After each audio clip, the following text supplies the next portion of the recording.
निसार में तेरी गलियों के ए वतन जहां चली है रस्म के कोई न सर उठा के चले जो कोई चाहने वाला तवाफ को निकले, नजर चुरा के चले जिस्म जा बचा के चले।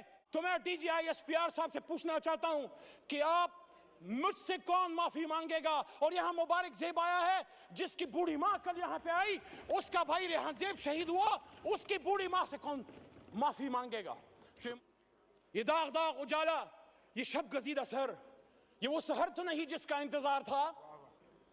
कहता हूं वही बात, समझता हूं जिसे हक, मैं जहर हलाहल को कभी कह न सका कंद। अपने भी खफा मुझसे हैं, बेगानी भी ना खुश, कहता हूं वही बात, समझता हूं जिसे हक। मेरे दोस्तों और मेरे भाइयों, आज से 2 साल पहले 9 अप्रैल की रात, जब आप मेरे बहुत से बहन भाई जो वहां बैठे हैं, आप यहां विराजमान थे और मैं हुकूमती बेंचेस पे पीछे शेख साहब की यहां मैं बैठा हुआ था, जो मेरी कुर्सी थी, और मेरे सामने मेरे लीडर की कुर्सी खाली थी। और मुझे ये लगा कि जिस तरह 3.5 साल मैंने अपने हुकूमत का दिफा किया, जो मेरी ड्यूटी थी, उस रात भी मैंने अपना फर्ज निभाना है। मुझे बहुत से लोगों ने पूछा बाद में पूरे पाकिस्तान में जब मैं गया हूं कि आपको इस तरफ बैठे लोगों से डर नहीं लगा? वो 170 172 थे। मैंने कहा नहीं, सियासी इख्तिलाफ था, लेकिन वो मैं उनको अपना जाती दुश्मन नहीं समझता था। तो आज जो मैं ये बात करना चाह रहा हूं वो ये है कि जब पिछले 2 साल की तरफ मैं मुड़ के देखता हूं तो मुझे वही कहानी, खुर्शीद शाह साहब आपकी भी तवज्जो चाहिए, आप मेरे कायदे हिज़्ब इख्तिलाफ रहे हैं, तो मुझे वही कहानी रेप्लिकेट होती नजर आती है जो आज से 50 साल पहले इस ऐवान के एक मुंतखब कायदे ऐवान को जब फांसी के तख्तेदार पर लटकाया गया। पाकिस्तान तो नहीं बदला, फर्क सिर्फ यह है कि कभी हथकड़ी डाल के नवाज शरीफ की तरह जहाज में बैठा के मुल्क से दरबदर कर दो, कभी बेनजीर भुट्टो की तरह, शहीद की तरह। बाप फांसी पे चढ़ चुका है, बेटी को पाकिस्तान में रहने की इजाजत नहीं, मां समेत उसको मुल्क से दरबदर कर दिया गया, जो वो पता नहीं 17, 18 या 20 साल की होगी, मुझे नहीं पता, but she was young and unmarried at that time. वापस आती है, फिर दरबदर की जाती है, and she was forced to go to exile once again, and her life ended in Liaquat Bagh, where she was martyred on 27 December 2007. वही लियाकत बाग जो एक और लीडर हमारा कायदे आजम का दायां हाथ खा चुका है। रावलपिंडी में, रावलपिंडी जहां से पाकिस्तान को मजबूत होना था, मजबूत होना है और मजबूत होगा, उसी रावलपिंडी में लियाकत अली खान शहीद हुआ। वही लियाकत अली खान जो मुझे एजाज हासिल है, मेरा दादा पीर मोहम्मद खान उसका कायदे आज़म का एक अदना कारकुन था। लियाकत अली खान साहब तहरीक पाकिस्तान में मेरे गांव, और आपको सर पता है, आप इलाके को जानते हैं, मेरे गांव अमीर मकाम साहब से मुखातिब हूं।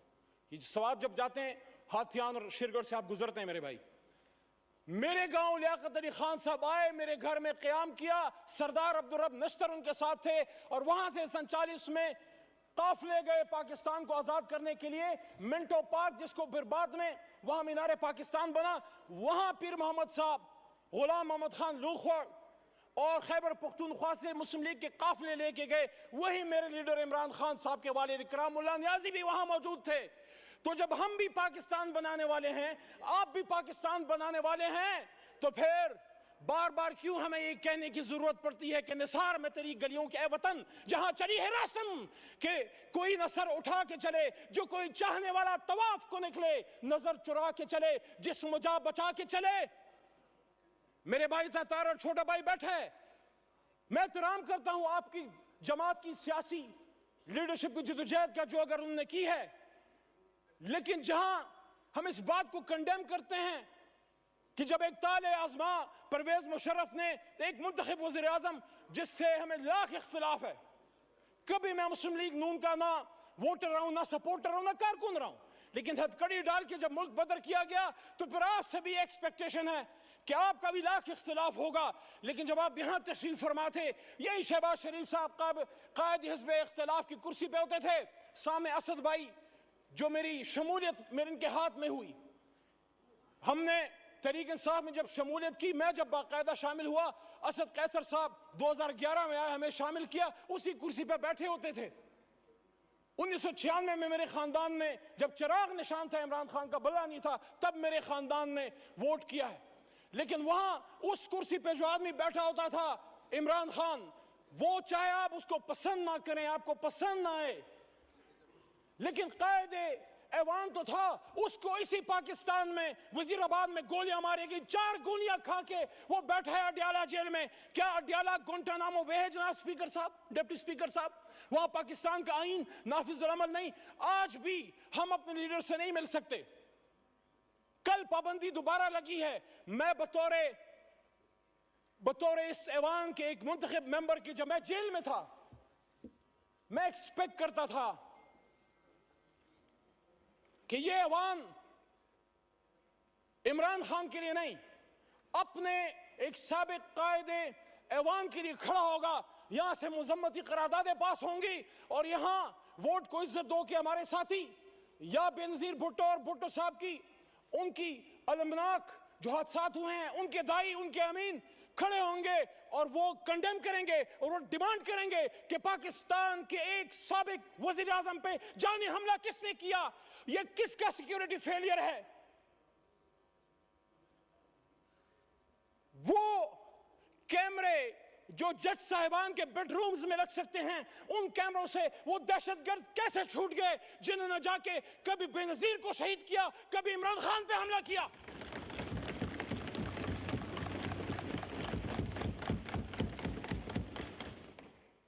पीछे कायद की तस्वीर लगा के, जनाब डिप्टी स्पीकर साहब, पाकिस्तान के मसले हल नहीं होंगे। इसी कायद की तस्वीर को लगा के पाकिस्तान के लोगों के ऊपर बूटों से उनको रौंदा जाता है। किसी को शक है तो कल जाके आजाद कश्मीर में देख ले, कल आजाद कश्मीर में क्या हुआ है। वो नजारे हम नहीं देखना चाहते। हम मकबूजा कश्मीर को एक जन्नत नजीर कश्मीर दिखाना चाहते हैं। क्या लड़के होगा जो कल शाम हुआ है? कायद आजम ने 1948 में जनाब डिप्टी स्पीकर साहब फरमाया था, और आर्म फोर्सेस को कोटा स्टाफ कॉलेज में जाके बात करते हैं, कायद की बात करें, बताएं इनको, जिनको कायद की फरमान और जिनको कायद पसंद नहीं है, जिनको कायद की लीडरशिप के अहकामात पसंद नहीं है, वो फिर अपने लिए कोई और मुल्क जाके ढूंढ लें। पाकिस्तान में रहना है तो कायद की स्टेटमेंट्स, उनके हुक्म पे पाकिस्तान चलेगा। 1948, founder of Pakistan Quaid Azam Mohammad Ali Jinnah in staff college says, arm forces को कह रहे हैं, आई होप इसको बीप ना कर दिया जाए, ये कायद आजम का फरमान है, इमरान खान का नहीं। आपको आदत पड़ गई है बीप करने की। आई वॉन्ट टू रिमेंबर, आपकी इजाजत से, that the executive authority flows from the head of the government, which is the chief executive, which is the Prime Minister of Pakistan. उसको गवर्नर जनरल होते थे sir. This is the legal position. Do not forget that the armed forces are the servants of the people. मत भूलें कि armed forces पाकिस्तानियों के खिदमत गुजार हैं। You do not make national policy. Arm forces को कह रहे हैं कि आप नेशनल पॉलिसी नहीं बनाते। It is we the civilians, ये सिविलियन लीडरशिप, ये जो 25 करोड़ की नुमाइंदा, ये जो गुलदस्ता इधर बैठा है, फॉर्म 47 या 45 पे बाद में आएंगे।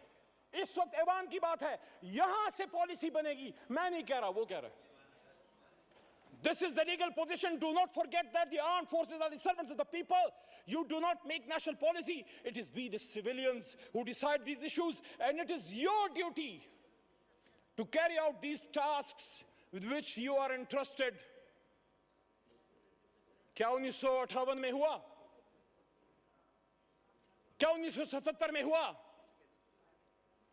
क्या 1998 में हुआ? मैं जब 16 फरवरी को एक लंबी जुदाई, लंबी कैद के बाद पहली बार अपने लीडर इमरान खान साहब से मिला, उनसे मैंने जब बात की, उन्होंने फतवा मक्का मॉडल की बात की मेरे सामने जेल में, गोलियां खा के। और ये आमिर डोगर साहब, चीफ विप साहब इस बात के गवाह हैं, और हमारे साथ सरदार लतीफ खोसा साहब भी मौजूद थे, वो भी इस बात के गवाह हैं कि उन्होंने कहा कि जिस तरह हुजूर सल्लल्लाहु अलैहि वसल्लम की फरमूदात पे गैर मुस्लिमों ने अमल किया। फिर उन्होंने एग्जाम्पल दी नेल्सन मंडेला की ट्रुथ एंड रिकंसिलिएशन कमीशन की कि उन्होंने सच बोल के पाकिस्तान को ठीक कर, अपने मुल्क को ठीक कर दिया। उन्होंने कहा मैं जाती इंतकाम पे बिलीव नहीं करता, जाती इंतकाम नहीं लूंगा। हाँ, जिसने कोई जुल्म किया है अदालत जाने और कानून, लेकिन सियासी इंतकाम नहीं। लेकिन सच बोलेंगे तो ट्रुथ एंड रिकंसिलिएशन कमीशन बनेगा।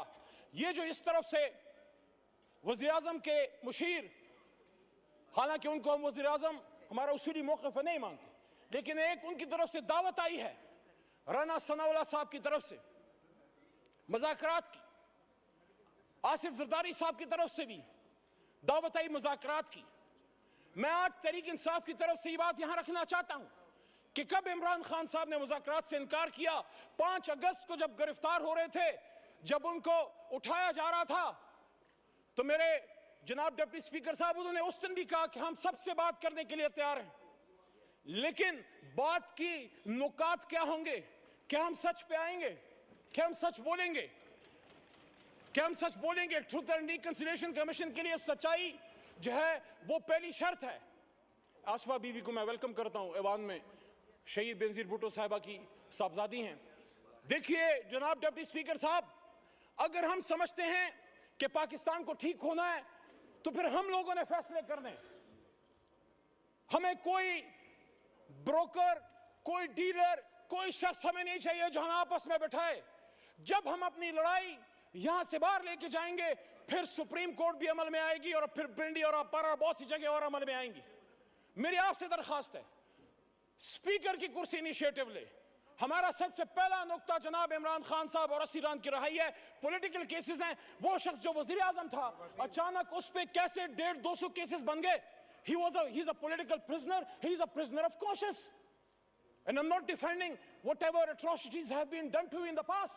अगर हम उस पे जाएंगे तो फिर बात हल नहीं होगी। यहाँ इजाजुल हक साहब भी मौजूद हैं, उनसे एहतराम का रिश्ता है, लेकिन जो हुआ माजी में वो ठीक तो नहीं था। अगर हम यहां अपने कर्बनाक और दर्दनाक माजी पे शर्मिंदा नहीं होंगे, सच नहीं बोलेंगे, मुल्क नहीं जाएगा आगे। जिसने माजी में गलत किया हम तो नहीं थे, हम अपने पुरखों की अच्छी बातों को याद करते हैं, गलत बातों को डिफेंड हम ना करें। मेरा दादा पीर मोहम्मद साहब 1927 का मुस्लिम लीगी था उस जमाने में, आज वाला नहीं। पाकिस्तान बनाने की तहरीक में था, उस तहरीक में जेल भी काटी। लेकिन आज मैं समझता हूं कि सच बोलने का वक्त है। जहां मुझे इस पे फख्र है कि तहरीक पाकिस्तान का कारकुन था, जना का साथी था, जेल काटी, पाकिस्तान के लिए तकलीफ उठाई, वहां जब वो फेडरल मिनिस्टर फॉर रेवेन्यू बने, मेरे ख्याल में उनको अयूब खान साहब की कैबिनेट में वजीर नहीं बनना चाहिए था। मोहम्मद अली साहब 10 मिनट का फैसला हुआ ज़ियाउल था, हक साहब की 13 मिनट हो गए। ज़ियाउल हक साहब की शुरा में भी वो थे। आज वक्त है कि सब सच बोले। मैं समझता हूं कि मेरे दादा पीर मोहम्मद खान साहब को मरहूम ज़ियाउल हक साहब की शुरा में नहीं होना चाहिए था। एज ए डेमोक्रेट एहतराम का रिश्ता आज भी जाज साहब से है और कल भी रहेगा और इंशाल्लाह मरते दम तक रहेगा। लेकिन सच तो कोई यहां बोले। मैं जिस तरह पशेमानी का इजहार कर रहा हूं कि मेरा दादा ही वो पाकिस्तान बनाने की तरीक का सिपाही था, रेवोल्यूशनरी था, लेकिन एक गलती उनसे हुई। मैं एक्सपेक्ट करता हूं कि मेरा छोटा भाई है बिलावल साहब, चेयरमैन है तहरीक पीपल्स पार्टी का, उनके खानदान ने कीमत चुकाई है, लेकिन उनके दादा भी फॉरेन मिनिस्टर थे, जुल्फकार अली भुट्टो साहब अयूब खान साहब के साथ। हम सबको उन सच्चाइयों की तरफ आना पड़ेगा। बाद में उन्होंने कीमत चुकाई जिसको हम आज अप्रिशिएट करते हैं। मैंने अपने लीडर से ज्यादा आपके लीडरान की बात की है, लेकिन आज मैं ये बात दोबारा रखना चाहता हूं कि इमरान खान साहब ने, क्या आप ये समझते हैं कि क्या सिर्फ उनकी किसी गलत पॉलिसी की वजह से इमरान खान साहब को घर भेजा गया? मैंने 2 साल पहले भी ये बात की डिप्टी स्पीकर साहब, और आज भी इस बात पे कायल हूं। जब इस ऐवान में अकेला खड़ा था, मैंने वहां ये बात की थी कि इमरान खान को इस बात की सजा दी गई है कि जिस बात की सजा हमेशा पाकिस्तान में कोई भी जो आजाद पॉलिसी बनाना चाहता है, हमसे पहले जिस भी लीडर के साथ हुआ है, आप सबको पता है, कि उन्होंने पाकिस्तान की 1 इंच जमीन किसी गैर मुल्क को देने से इनकार किया। और जब यहां 2 OIC कॉन्फ्रेंसें की और जब मुस्लिम ब्लॉक की बात की, उम्मत मुस्लिमा को इकट्ठे करने की बात की, तो यहीं पे बिलावल साहब मौजूद थे। वहां से मैंने उनको बात की कि बिलावल साहब, आपके नाना ने भी मुस्लिम उम्मा को इकट्ठा किया, मेरे लिए शुक्रिया, शुक्रिया। 15 मिनट हो गए, 10 मिनट का फैसला था। माइक खोले मोहम्मद अली साहब, वाइंड अप करें तो उस जुर्म की पादाश में आज इमरान खान साहब जेल में पड़े हुए हैं। ये दाग दाग उजाला, ये शब गजीदा सहर, ये वो सहर तो नहीं जिसका इंतजार था, ये वो सहर तो नहीं। कायद आज़म ने इसलिए कुर्बानी दी थी कि आज हमारे फैसले कोई और करेंगे। और वो कौन है? रसूल सल्लल्लाहु अलैहि वसल्लम की दफा किया, पाकिस्तान का दिफा किया, आर्म फोर्सेस का दिफा किया, मसला कश्मीर का दिफा किया, फलस्तीन का दिफा किया। जब जेल में अडयाला में मुमताज कादरी साहब के सेल में, डेथ सेल में पड़ा होता था, मैं सोचता था कि क्या जुर्म करके आए हो। जब अडयाला से जेलम लेके गए, ये मेरे जेब से ये कलम ले लिया गया, ये तस्वीर ले ली गई। उन्हीं जूतों में आज आया हूं जो जूते मेरे जेल में उतार दिए गए। ये वकील का कोट मेरे बदन से उतार दिया गया। क्या मैं मुजरिम था? मैं अपने अल्हम्दुलिल्लाह इस काले कोट पे फख्र करता हूं जो पाकिस्तान बनाने वाले का कोट है। शुक्रिया, कलम की तस्लीम मत शुक्रिया, करो। शुक्रिया, शुक्रिया, शुक्रिया, शुक्रिया।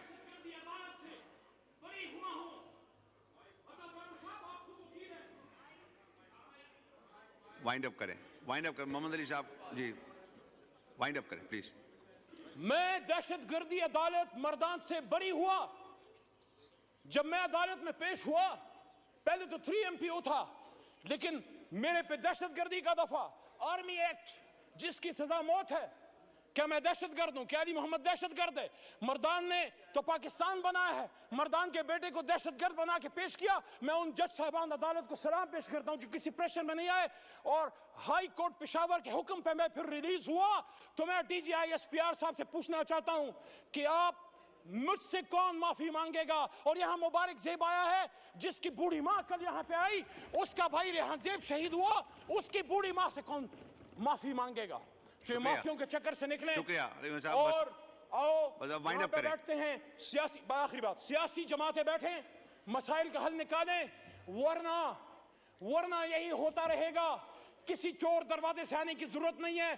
पिंडी जरूर जाएं, सिरी पाए खाने जाएं, गेट नंबर 4 से परहेज करें। आए तो अवाम की ताकत से आए, फॉर्म 47 पे ना आए। और जब भी आए, जब अवाम आपके पीछे होगी, पाकिस्तान आपके पीछे होगा, अल्लाह आपके पीछे होगा। और इसी बात के साथ जो मैंने 2 साल पहले की थी कि वकुल जाल हक़ व ज़ाक़ल बातिल इन्नल बातिल कान ज़हूक़ा, और कह दीजिए ए मेरे हबीब कि जब हक आता है तो बातिल मिटता है, और बातिल तो है ही मिटने के लिए। पाकिस्तान जिंदाबाद, पाकिस्तान की जमहूरियत जिंदाबाद।